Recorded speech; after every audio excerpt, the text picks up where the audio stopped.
Paz y bien, hermanos. Jesús y la Iglesia del Cenáculo. Homilía para el domingo siguiente a la Pascua, escuchando la aparición de Jesús en el Cenáculo, según el capítulo 20 de San Juan, en los versículos 19 al 31. Oigamos en directo el texto del Santo Evangelio.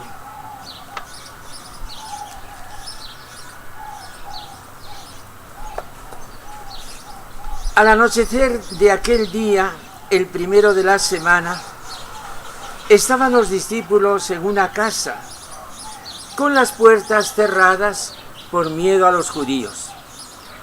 Y en esto entró Jesús, se puso en medio y les dijo: «Paz a vosotros». Y diciendo esto, les enseñó las manos y el costado. Los discípulos se llenaron de alegría al ver al Señor. Jesús repitió: «Paz a vosotros. Como el Padre me ha enviado, así también os envío yo». Y dicho esto, sopló sobre ellos y les dijo: «Recibid el Espíritu Santo. A quienes les perdonáis los pecados, les quedan perdonados. A quienes se los retengáis, les quedan retenidos». Tomás, uno de los 12, llamado el mellizo, no estaba con ellos cuando vino Jesús, y los otros discípulos le decían: «Hemos visto al Señor». Pero él les contestó: «Si no veo en sus manos la señal de los clavos, si no meto el dedo en el agujero de los clavos y no meto la mano en su costado, no lo creo». A los 8 días estaban otra vez dentro los discípulos y Tomás con ellos.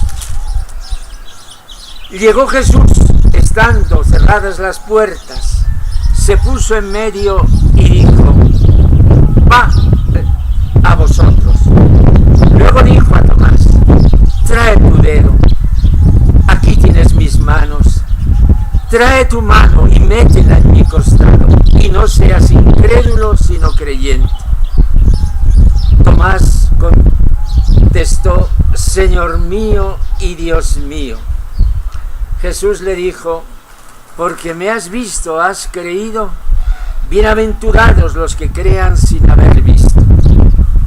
Muchos otros signos que no están escritos en este libro hizo Jesús a la vista de sus discípulos. Estos han sido escritos para que creáis que Jesús es el Mesías, el Hijo de Dios, y para que creyendo tengáis vida en su nombre. Palabra del Señor.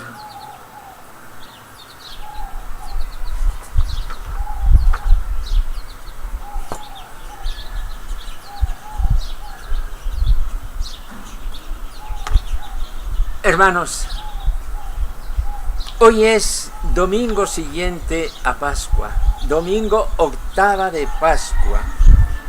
El año 2000, el Papa Juan Pablo decretó que este domingo se llamara en el misal Domingo Segundo de Pascua o de la Divina Misericordia. Al canonizar el 30 de abril a Santa Faustina Kowalska, humilde religiosa de su propia tierra polaca, se expresaba de este modo: «En todo el mundo, el segundo domingo de Pascua recibirá el nombre de Domingo de la Divina Misericordia, una invitación perenne para que el mundo cristiano afronte con confianza en la benevolencia divina las dificultades y las pruebas que esperan al género humano en los años venideros». Lo que emana de Jesús en la cruz, lo que fluye de su cuerpo resucitado, es el río de la misericordia divina.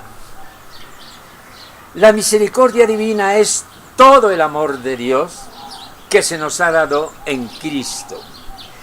Y este amor es acogida y perdón incondicional para todos. No hay pecado que se haya cometido o se pueda cometer que esté fuera de la misericordia de Dios. Su amor es más grande que toda la maldad de la humanidad. Si esto me lo aplico a mí mismo, que me lo puedo aplicar, que tengo el derecho a aplicármelo, pues Dios mismo me invita a ello, entonces tengo abiertas de par en par las puertas de la confianza. Y si acepto confiar en Dios, mi Padre, en Jesucristo, mi Redentor, mi vida se ilumina y cambia de arriba abajo. Dios en mi vida es Dios de amor, Dios de ternura, Dios de misericordia. Este es el sentido de esta fiesta de la misericordia. Se ha escogido este domingo para la canonización de dos papas, Juan Pablo II, que murió hace 9 años, acaba de cumplirse, y Juan XXIII, que murió hace 51 años. Roma y la plaza de San Pedro van a tener una afluencia de gente quizás como nunca se haya dado. Sobre todo ello se ha escrito a raudales las semanas precedentes a este día. No es asunto de una homilía entrar en las cosas que se han dicho, algunas en sentido muy crítico, y no por gente enemiga, sino por quienes aman a la Iglesia, que con tales o cuales protagonistas buscan una determinada imagen de Iglesia. Más bien, como predicadores del Evangelio, acudiendo al Evangelio de hoy, podemos comparar dos escenas. Una escena grandiosa, apoteósica, que ocurre en Roma, y una escena humildísima y divina,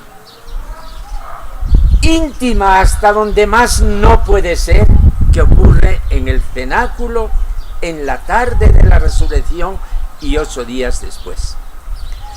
Las dos escenas representan a la Iglesia, pero de manera muy distinta una y otra. Las dos escenas tienen dos personajes, Jesús y sus discípulos. Los dos santos que pasan a los altares y los centenares de miles que estarán en la plaza y en las calles de Roma son discípulos de Jesús. El protagonista verdadero es Jesús. Muchos millones de católicos podrán decir: yo le vi a Juan Pablo II cuando pasó por mi tierra, porque este papa misionero visitó 129 países. Y algunos hasta podemos decir: yo vi personalmente al Papa Juan XXIII, que inició el concilio, y a partir de hoy es San Juan XXIII, como a partir de hoy es San Juan Pablo II. Una escena grandiosa que puede ser signo de la hermosura y del esplendor de la Iglesia en medio de tantas miserias que está padeciendo. Estos papas hoy santos nos invitan a mirar con confianza el pontificado. No olvidemos que en el mismo siglo pasado otros papas han resplandecido con santidad reconocida. Así los que hoy son siervo de Dios Pío XII, siervo de Dios Pablo VI, siervo de Dios Juan Pablo I. Otra escena totalmente distinta es la del Evangelio de hoy, que nos representa dos apariciones de Jesús en una sala de familia, la sala del cenáculo. La primera vez había 10 personas, 10 apóstoles.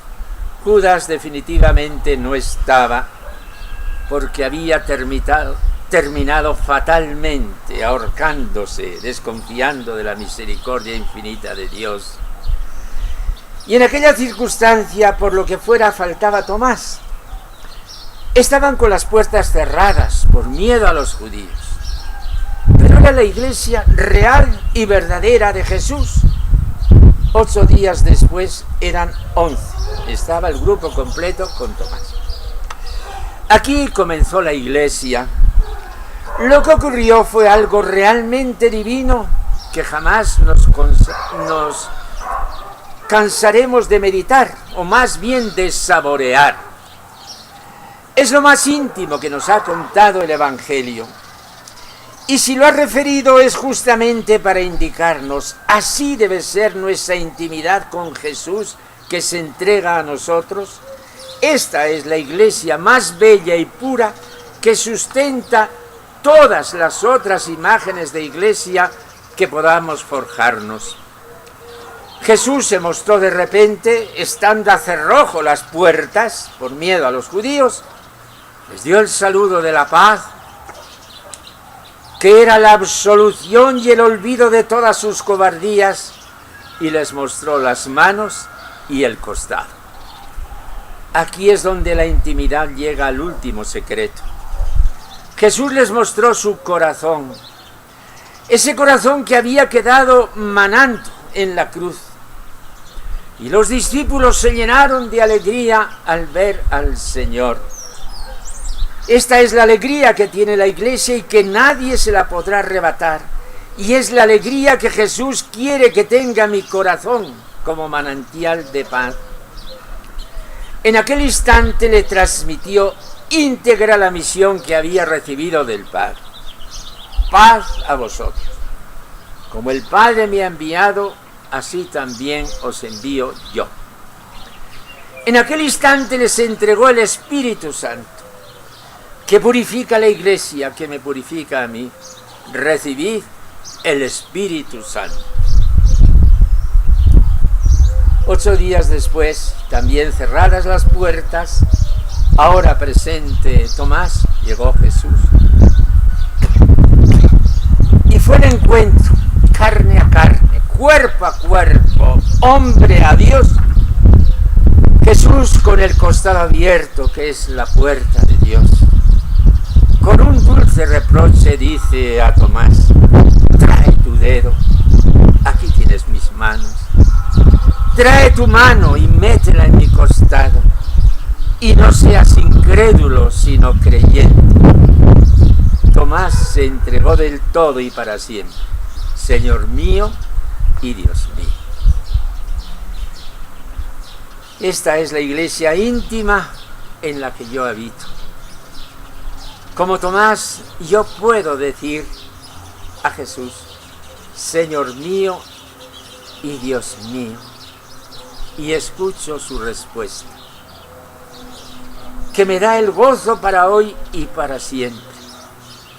Bienaventurado tú, que sin haber visto has creído. Amén.